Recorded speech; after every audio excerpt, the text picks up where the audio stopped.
बात करने का मौका नहीं मिला है, उनके पास भी बहुत कुछ होगा। मेरा आप सबसे आग्रह है कि आप बिना संकोच, आपको लगता है कि जो चीज आपने अच्छी की है, अच्छे ढंग से की है, वो मुझे जरूर भेजिए लिख करके, मेरे तक पहुंचाइए और मैं इसका अन्य जिलों में उपयोग कैसे हो इसकी जरूर चिंता करूंगा। क्योंकि आपकी मेहनत, आपके इनोवेशंस ये देश के भी काम आने चाहिए। और मुझे विश्वास है आज जितनी बातें मेरे सामने आई, ऐसी बहुत सी बातें हैं जो हमें काम आएगी। और इसलिए मैं आपसे इंतजार करूंगा कि आप अपनी कुछ चीजें जरूर मेरे से शेयर करिए। आपके हर प्रयास की मैं भूरी भूरी प्रशंसा करता हूं, सराहना करता हूं। साथियों, हमारे देश में जितने जिले हैं उतनी ही अलग अलग चुनौतियां भी हैं। एक तरह से हर जिले के अपने अलग चैलेंजेस हैं। आप अपने जिले के चैलेंजेस को बहुत बेहतर तरीके से समझते हैं और इसलिए जब आपका जिला अगर जीतता है तो मतलब देश जीतता है। जब आपका जिला कोरोना को हराता है तो देश कोरोना को हराता है। और इसलिए जिले का मिजाज, गांव गांव में एक मैसेज कि मेरा गांव मैं कोरोना मुक्त रखूंगा, मेरे गांव में मैं कोरोना को प्रवेश नहीं करने दूंगा, ये गांव के लोग संकल्प लें। और गांव के लोग जिस प्रकार से व्यवस्थाएं करते हैं, मैं तो हैरान था पिछले बार जबकि ये कालखंड था और पता नहीं था कि इस स्थिति में कैसे करना, फिर भी हमने गांव में एग्रीकल्चर सेक्टर के लिए कोई लॉकडाउन नहीं लगाया था। और मजा यह है कि खेतों में गांव के लोग काम करते थे तो खेत में भी सोशल डिस्टेंसिंग के साथ खेती के काम शुरू किए थे। पिछली बार आपको याद होगा। मतलब हमारे गांव कितनी तेजी से संदेश को पकड़ भी लेते हैं और अपनी जरूरत के हिसाब से उसको मॉडिफाई करके पक्का कर लेते हैं। गांव की ये ताकत है। मैंने देखा है आज भी कई गांवों ने अपने यहां आना जाना सब बहुत अच्छे ढंग से मैनेज किया है। गांव की जरूरत के लिए 1 या 2 लोग बाहर जाते हैं, चीजें लेकर के आते हैं, गांव में बांट देते हैं और गांव में से कोई मेहमान भी आए तो उसको पहले बाहर रखते हैं। गांव की अपनी एक ताकत होती है, उस ताकत का अपना एक उपयोग होता है। और मैं साथियों कहना चाहूंगा कि कोरोना के खिलाफ इस युद्ध में आप सब लोग एक बहुत महत्वपूर्ण भूमिका में हैं। आप एक तरह से इस युद्ध के फील्ड कमांडर हैं।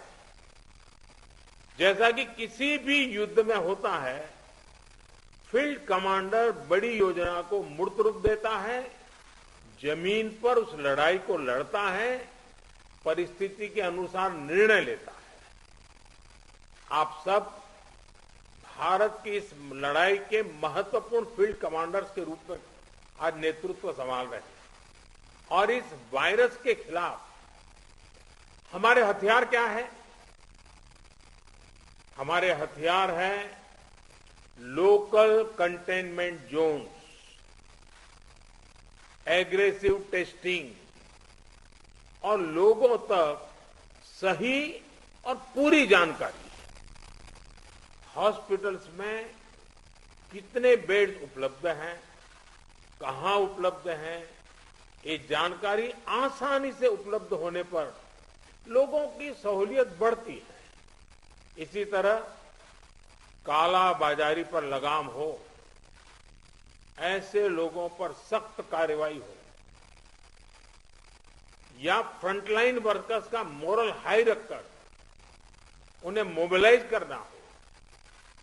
एक फील्ड कमांडर के रूप में आपके प्रयास पूरे जिले को मजबूती देते हैं। फ्रंटलाइन वर्कर्स को आपके कंडक्ट और एक्शन से हमेशा प्रेरणा मिलती है, उनका भरोसा और बढ़ता है। मैं आपसे एक और बात कहना चाहूंगा। अब इसलिए अगर आपको कहीं लगता है कि सरकार द्वारा बनाई पॉलिसी में जिला स्तर पर किसी इनोवेशन की जरूरत है, उस इनोवेशन में से पॉलिसी को ताकत मिलेगी, तो मेरा आपको खुली छूट है, आप जरूर कीजिए। अगर ये इनोवेशन आपके जिले की स्थानीय जरूरतों के हिसाब से है तो उसे उसी हिसाब में करिए। अगर आपको लगता है कि आपने जो इनोवेशन किया है वो पूरे प्रदेश के लिए या पूरे देश के लिए बेनिफिशियल है, तो उसे सरकार तक भी पहुंचाइए। अगर आपको अपने अनुभवों से तेजी से बदलती परिस्थितियों के हिसाब से पॉलिसीज में किसी सुधार की जरूरत लगती है, तो उसका भी फीडबैक जरूर पहुंचाइए, बिना संकोच पहुंचाइए। क्योंकि ये लड़ाई ऐसी है कि हम सब मिलकर के सोचेंगे, सब मिलकर के नई नई चीजें ले आएंगे, तब जाकर के हम कर पाएंगे। साथियों, आपके जिले की सफलता बाकी जिलों के लिए एक उदाहरण बन सकती है, उनकी भी मदद कर सकती है।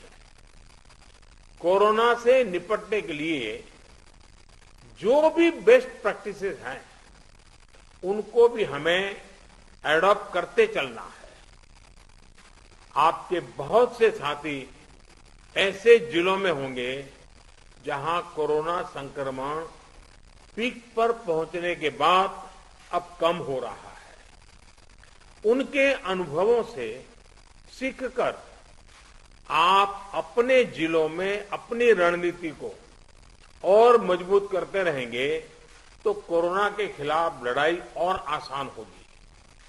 साथियों, इस समय कई राज्यों में कोरोना संक्रमण के आंकड़े कम हो रहे हैं, कई राज्यों में बढ़ भी रहे हैं।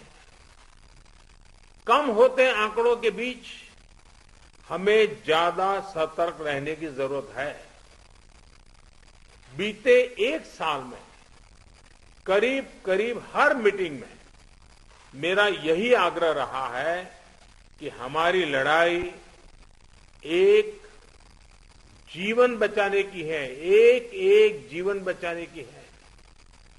हमारी जिम्मेदारी संक्रमण को फैलने से रोकने की भी है, और ये तभी संभव है जब हमें संक्रमण की स्केल की सही जानकारी होगी। टेस्टिंग, ट्रैकिंग, आइसोलेशन, ट्रीटमेंट और कोविड एप्रोप्रिएट बिहेवियर, इस पर लगातार बल देने रहना जरूरी है। कोरोना की इस दूसरी वेव में अभी ग्रामीण और दुर्गम क्षेत्रों में हमें बहुत ध्यान देना है। इसमें फील्ड में बिताया हुआ आप सभी का अनुभव और आपकी कुशलता ये बहुत काम आने वाली है। हमें गांव-गांव में जागरूकता भी बढ़ानी है और उन्हें कोविड के इलाज की सुविधाओं से भी जोड़ना है। बढ़ते हुए केसों के और संसाधनों की सीमाओं के बीच लोगों की अपेक्षाओं को उचित समाधान देना हमारी सबसे बड़ी प्राथमिकता है। सारी चुनौतियों के बीच समाज के सबसे निचले छोर पर खड़े व्यक्ति का चेहरा ध्यान में रखते हुए हमें काम करना है।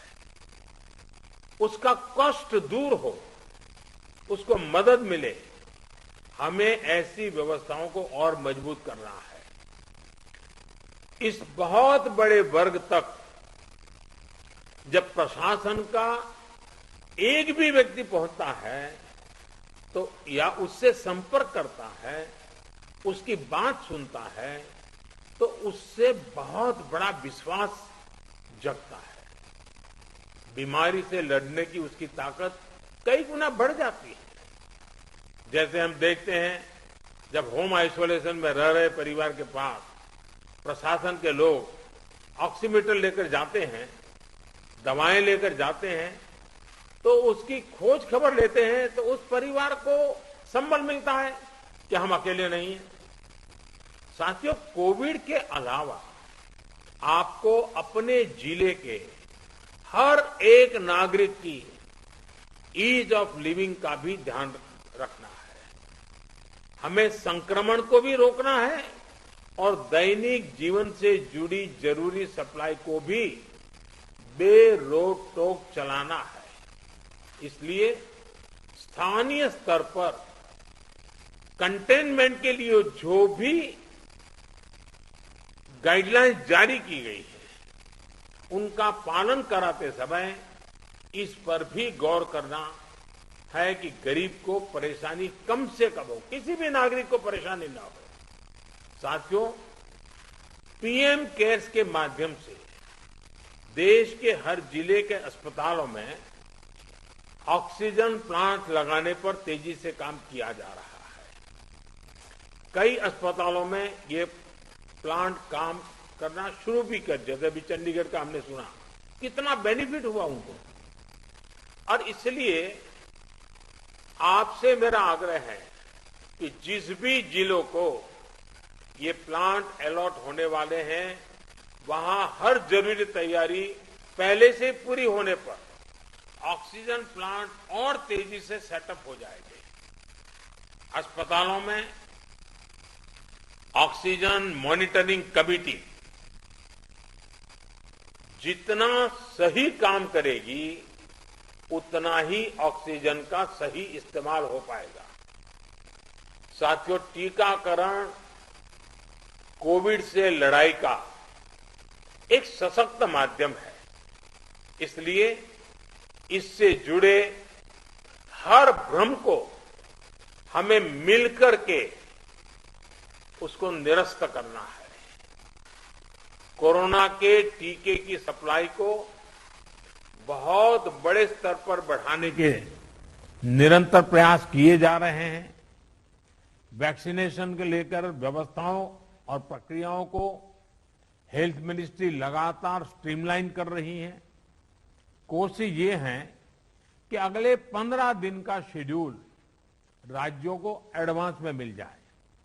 इससे आपको भी पता रहेगा कि जिले में कितने लोगों के लिए वैक्सीन उपलब्ध होने जा रही है और आपको किस हिसाब से तैयारी करनी है। वैक्सीन वेस्टेज रोकने में जिला स्तर पर सही प्रबंधन की भूमिका के बारे में भी आप अच्छी तरह जानते हैं। आपके सहयोग से वैक्सीन वेस्टेज पूरी तरह रुक सकती है। इतना ही नहीं, ऑप्टिमम यूटिलाइजेशन की दिशा में हम सफलतापूर्वक आगे बढ़ सकते हैं। साथियों, ये समय एक प्रशासक के साथ ही एक ह्यूमन रिसोर्स और लॉजिस्टिक मैनेजर के रूप में भी आपकी भूमिकाओं को टेस्ट कर रहा है। मेडिकल से जुड़ी सप्लाई ही नहीं बल्कि आपके जिले में दूसरी जरूरी सप्लाई भी पर्याप्त हो, ये बहुत जरूरी है। बरसात के मौसम में हम सब जानते हैं कि आप जो रोजमर्रा सरकार के कामों में जुड़े होते हैं, लेकिन जैसे ही जून महीना सामने आना शुरू होता है आपका ध्यान मौसम, बारिश क्या हो सकता है, क्या कर, उसमें जाता ही है। काफी आपको अटेंशन देना पड़ता है। और इस बार भी बारिश अब शुरू होने जा रही है तो स्वाभाविक आपको बरसात के मौसम की जो चुनौतियां हैं, जो एक्स्ट्रा आपके लिए बर्डन भी होती हैं, जिम्मेवारी भी होती हैं, और इसलिए आपको बहुत तेजी से अपनी जरूरतों को मैप करना है और जरूरी प्रबंध करना है। अब कई बार तेज बारिश के कारण बिजली चली जाती है और कहीं अस्पताल में बिजली चली गई तो बहुत बड़ा संकट हो जाएगा ऐसे समय। तो ये चीजें अभी से हमको सोचनी पड़ेगी। चुनौती बड़ी है लेकिन हमारा हौसला उससे भी बड़ा है और हमारा रिस्पांस न भूतो न भविष्यति ऐसा ही होना चाहिए। इसी हौसले और संकलन के साथ, इसी इरादे और संकल्प के साथ हम देश को इस संकट से बाहर निकालेंगे। अभी कोरोना के खिलाफ आपको जो अनुभव मिलेंगे वो भविष्य में भी आपके भी और देश के भी बहुत काम आने वाले हैं। इन अनुभवों का सही इस्तेमाल करके आप आगे भी देश की बड़ी सेवा कर सकते हैं। मुझे विश्वास है कि आपके सहयोग से, आपके कुशल नेतृत्व से, आपके कुशल प्रबंधन से भारत कोरोना के खिलाफ इस लड़ाई में मजबूती से आगे बढ़ेगा। मुझे खुशी है कि आज सभी जो राज्य इस मीटिंग में हैं उनके सभी माननीय मुख्यमंत्रियों ने भी समय निकाला। जब कार्यक्रम की रचना कर रहे थे तब लग रहा था कि मुख्यमंत्रियों का समय इसमें व्यस्त करने की जरूरत नहीं है, क्योंकि जिले के लोगों से बात करना है वो तो जानते ही थे। लेकिन फिर भी इस विषय के प्रति गंभीरता को लेकर के, संवेदनशीलता को लेकर के मुख्यमंत्री भी इसमें जुड़े हैं, ये बहुत ही स्वागत योग्य है। मैं सभी आदरणीय मुख्यमंत्रियों का भी हृदय से आभार व्यक्त करता हूं और मुख्यमंत्री जी के मार्गदर्शन में आपकी जिले की सारी टीमें एक विश्वास के साथ, संकल्प के साथ एक एक गांव को कोरोना से बचाना है, इस मंत्र को लेकर के आप आगे बढ़ें और तेजी से रिकवरी रेट बढ़े, तेजी से पॉजिटिव केसों की संख्या बढ़े, तेजी से टेस्ट ज्यादा हो। इन सभी बातों पर बल देते हुए हम सफलता की दिशा में एक भी प्रयास न छोड़े, एक भी प्रयोग न छोड़े। मुझे विश्वास है कि जो आपसे सुना है उसमें एक आत्मविश्वास भी है, अनुभव भी है, नए नए तौर तरीके भी हैं। ये सारी चीजें अपने आप में बहुत बड़ा विश्वास पैदा करती है। मैं फिर एक बार आप सबका बहुत बहुत धन्यवाद करता हूं और बहुत बड़ा काम है, फील्ड में रहना है। आपके स्वास्थ्य का भी जरूर ख्याल रखिए, अपने परिवारजनों के स्वास्थ्य का भी ख्याल रखिए और आप जिस क्षेत्र को संभाल रहे हैं वहां के एक एक नागरिक के स्वास्थ्य को बनाए रखने में आपका नेतृत्व काम आए, इसी अपेक्षा के साथ बहुत बहुत धन्यवाद।